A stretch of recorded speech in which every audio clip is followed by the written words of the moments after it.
नमस्कार विद्यार्थी मित्रों। हिंदी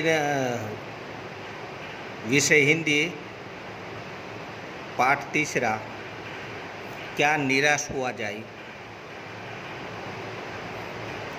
उसका लेखक है हजारी प्रसाद द्विवेदी। उसके पहले ये पाठ किस प्रकार का है वो देखें तो सर्वप्रथम अनुक्रमणिका में जाइए तो क्या निराश हुआ जाए वो निबंध प्रकार का पाठ है। उसका निबंधकार है हजारी प्रसाद द्विवेदी। आचार्य हजारी प्रसाद द्विवेदी का जन्म बलिया यानी कि उत्तर प्रदेश जिले के दुबे का छपरा नाम का गांव में हुआ था। कौटुंबिक यानी कि पारिवारिक परंपरा के अनुसार संस्कृत का अध्ययन शुरू करके उन्होंने हिंदू काशी विश्वविद्यालय से ज्योतिषाचार्य की परीक्षा पास की, उत्तीर्ण किया यानी कि पास की। गुरुदेव रविंद्रनाथ के आश्रम में 1940 से 1950 तक हिंदी भवन के निर्देशक रहे। तदुपरांत काशी हिंदू विश्वविद्यालय, वाराणसी एवं पंजाब विश्वविद्यालय चंडीगढ़ में हिंदी विभाग के प्रोफेसर तथा अध्यक्ष पद पर कार्य किया। भारत सरकार ने उन्होंने पद्म भूषण अवार्ड से सम्मानित किया। हिंदी साहित्य जगत के द्विवेदी जी एक निबंधकार, एक उपन्यासकार, समालोचक, शोधकर्ता, इतिहासकार के रूप में प्रचलित है। अशोक के फूल, विचार प्रवाह, फुटज, कल्पलता आदि निबंध संग्रह, बाण भट्ट की आत्मकथा, पुनर्वा, चारु सुंदर लेख, अनामदास का पोगा, उपन्यास, कबीर, सूरदास, हिंदी साहित्य का आदिकाल, साहित्य सहचर, हिंदी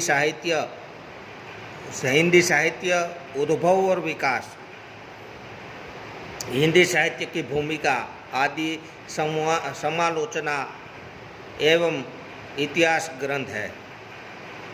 प्रस्तुत निबंध में द्विवेदी जी ने समझाया है कि तत्कालीन भारत समाज में जो युग चल रहा है उसकी बात कही है। वो भारतीय समाज में व्याप्त अनाचार केवल बाहरी स्तर पर है। वास्तव में आज भी लोगों में मानव मूल्यों के प्रति जो आस्था है वो कायम है। अपने जीवन में घटित कुछ घटनाओं के द्वारा यह बताया है कि हमें कभी निराश नहीं होना चाहिए। हमें जीवन के प्रति नित्य आस्थावान बने रहना चाहिए। अब देखें पाठ। मेरा मन कभी कभी बैठ जाता है, निराश हो जाता है। समाचार पत्र में यानी कि अखबारों में ठगी, डकैती, चोरी, तस्करी और भ्रष्टाचार के समाचार भरे रहते हैं। आरोप पर प्रत्यारोप का कुछ ऐसा वातावरण बन गया है कि लगता है कि देश में कोई ईमानदार आदमी ही नहीं रह गया। हर व्यक्ति संदेह यानी कि शंका की दृष्टि से देखा जाता रहे। जो जितने ऊंचे पद पर है उनमें इतने ही अधिक दोष यानी कि भूल दिखाई जाते हैं। एक बहुत बड़े आदमी ने मुझे एक बार कहा था कि इस समय सुखी वही है जो कुछ करता नहीं। जो कुछ भी करेगा उसमें लोग उसकी भूल खोजने लगेंगे, दोष खोजने लगेंगे। दोष यानी कि भूल,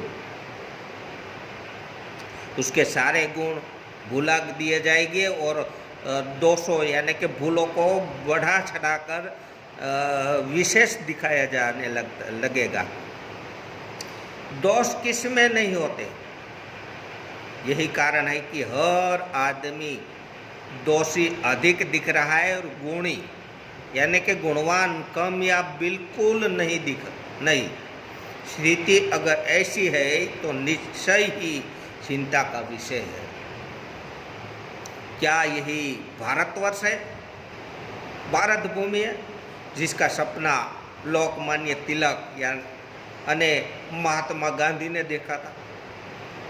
रविंद्रनाथ ठाकुर और मदन मोहन मालवीय का महान संस्कृति सभ्य भारतवर्ष किसी अतीत के गहवर या खाई में डूब गया? आर्य और द्रविड़, हिंदू और मुसलमान, यूरोप और भारतीय आदर्शों की मिलन भूमि महामानव का वो समुद्र क्या सूख गया? मेरा मन कहता है कि ऐसा नहीं हो सकता। हमारे महान ऋषि मुनियों के सपनों का भारत है और रहेगा।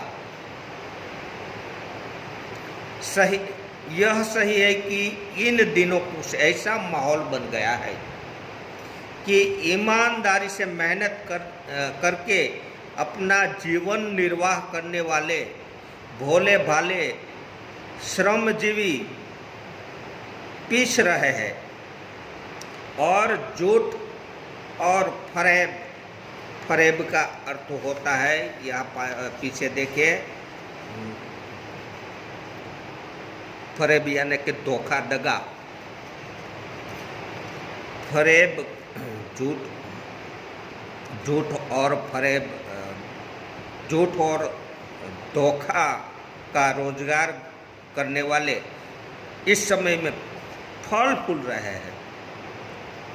ईमानदार को मूर्ख का पर्याय समझा जाने लगा है। सच्चाई केवल जो भीरू और लाचार बेबस लोगों के हिस्से में पड़ी है। ऐसी स्थिति में जीवन के महान मूल्यों के बारे में लोगों की आस्था हिलने लगी है। परंतु ऊपर कुछ दिख रहा है, वह कुछ बहुत ही हाल मनुष्य के निर्मित जो नीतियाँ है, कायदा है, उसकी त्रुटियों यानी कि खामियों की एक देन है। सदा मनुष्य बुद्धि नई परिस्थितियों का सामना करने के लिए नए सामाजिक कायदे कानूनों बनाने, विधि निषेधों એટલે કે कायदे कानून या रीति रिवाजों बनाती है। उसके ठीक ठाक न होने से वो नीतियों बदलती है। नियम कानून सबके लिए बनाए जाते, सबके लिए कभी एक नियम सुखकर नहीं होते। सामाजिक कायदे और कानून कभी युग से परीक्षित आदर्शों से टकराते हैं। ऊपरी सतह यानी कि ऊपरी पड़ पर वो आलोडित यानी कि आलोडित होती है, यानी कि थोड़ी कंपन होती है। पहले भी हुआ है, आगे भी होगा। उसे देखकर हताश हो जाना ठीक नहीं है।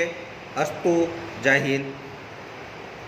विद्यार्थी मित्रों ने खास जणावવાનું કે સ્વાધ્યાય પોથી જેમણે લીધી હોય એમણે આગલો પહેલો પાઠ અને બીજો પાઠ ઉતારી લેવો, અને જેમણે સ્વાધ્યાય પોથી નથી લીધી એમણે ફૂલસ્કેપની નોટમાં આ બંને પાઠના સ્વાધ્યાય પૂરેપૂરા ઉતારી લેવા સારા અક્ષરે, સ્વહસ્તાક્ષરે। અસ્તુ, જય હિન્દ।